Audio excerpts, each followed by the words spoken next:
Hey y'all, hope everybody's doing good. I don't know if you saw Heather's video from yesterday or not about the Autoharp and her little story about that. If you hadn't seen it, if you're on YouTube, just probably look down below this video on her homepage and you'll see that little story. And if you're on Facebook, you may have seen it. And same idea, just scroll down and I'm sure you'll find it. Uh, to start off, I think Heather said it yesterday. If you've already read this, you know it, but for those of you who don't, on November the 11th, we were getting ready to go out and do a show and play at a church on a Sunday morning, and we were up in Waynesboro, Virginia. And when we came out, we had two instruments stolen: my banjo and Heather's autoharp that she's had so long. And it was sort of just a random odd thing. We had come in the day before that, and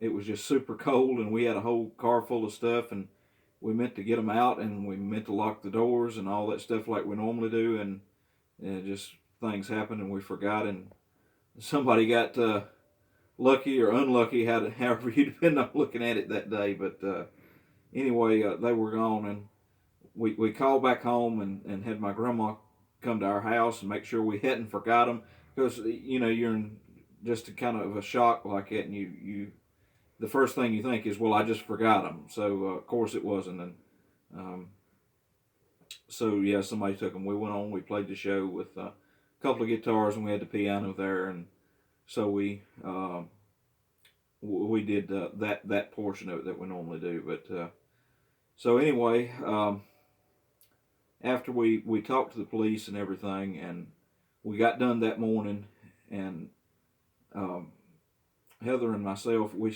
started kind of looking around on Craigslist and eBay and whatnot, just knowing that we had to find something right really quick. And this is what we do for a living. It's what we did for years for a living. Me and Heather have been doing it since 2006. And then I've been doing this pretty much my whole life, and she has too. But since we started doing gospel music and doing a lot of churches, I'd say a good 99% of everything that we do is for free on love offering basis, and so we don't have a lot of money to invest back in instruments, and people don't seem to realize how expensive that instruments are.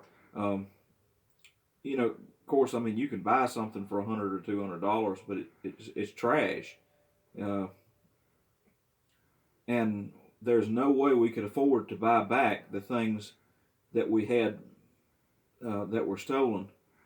And so we were kind of in a panic about that, but we had found a couple of really cheap things, and we were just going to get them and make do and see what happened. But to get on to my story, we had to play again that night at Brother Randy Sims' church there in Waynesboro.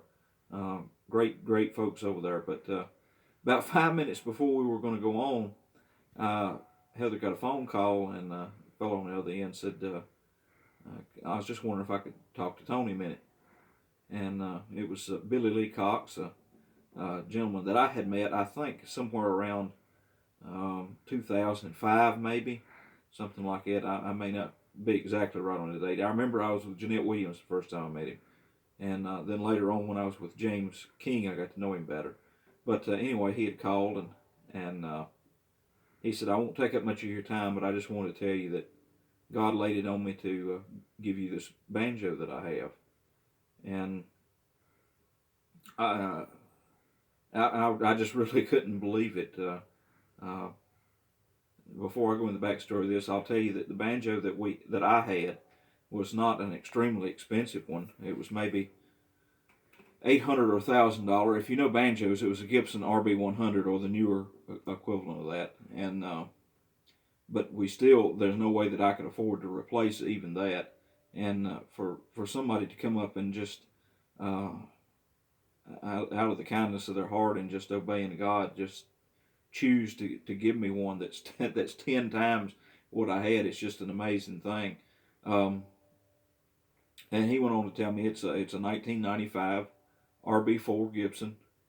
The backstory on this was it belonged to a man named Mr. Crane, and he was sort of a mentor to Billy Lee.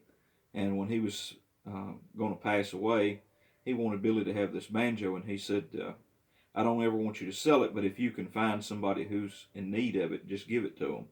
And so Billy held on to it all those years, waiting for God to give him the go ahead or to find somebody that he wanted to give it to. And so it's just amazing that all that time passed.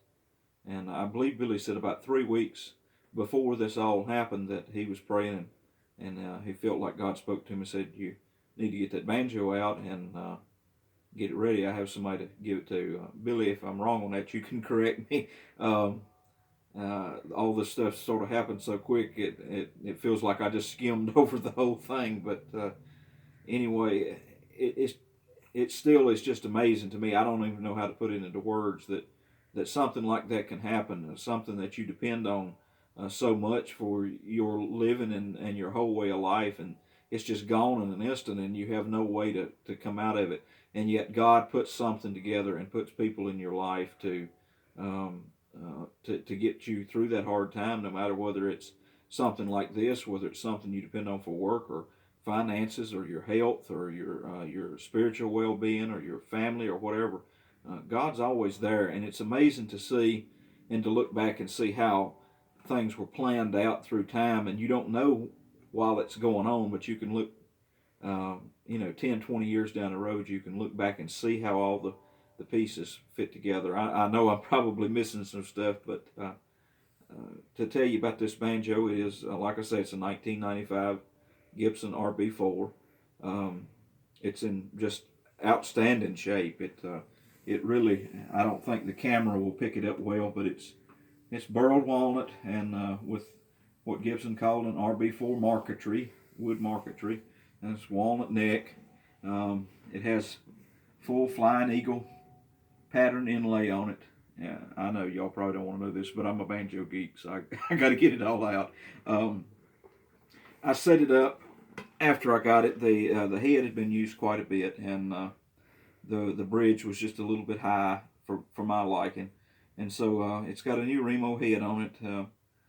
Really nice guy from over in Asheville named Tim Purcell made the bridge for it, and it's still settling in a little bit. Sunday night we were playing, and it kind of went rick, and the head loosened down, and the flange had finally seated in and whatnot. But I'll try to give you a little bit of listen to it, and I'm just so thankful and blown away to have it. I honestly believe it's the best banjo I've ever had.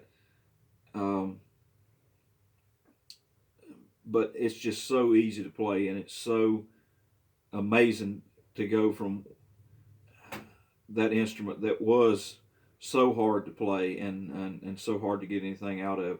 And even though that the theft happened and all that, the bad stuff that happened, and kind of it's bad on my part, but worrying about what to do about it, and then automatically God comes along and has a solution to it. But it really sounds like an old banjo.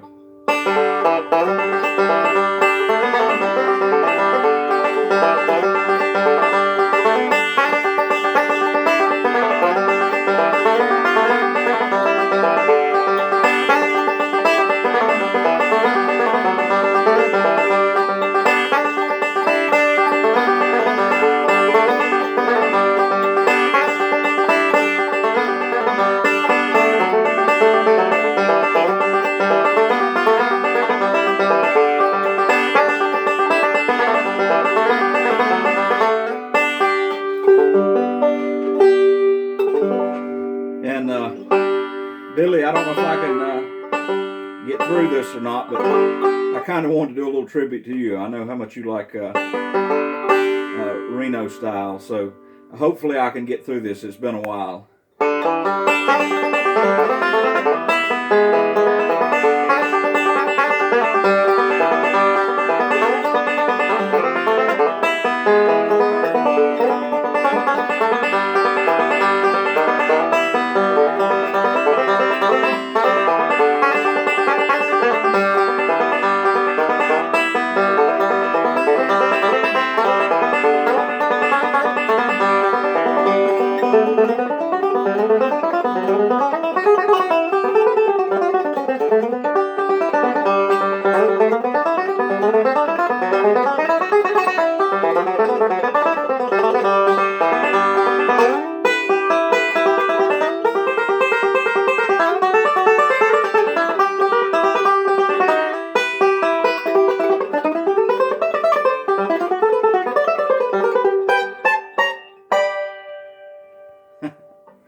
thank y'all so much for watching this, and hope y'all have a blessed day.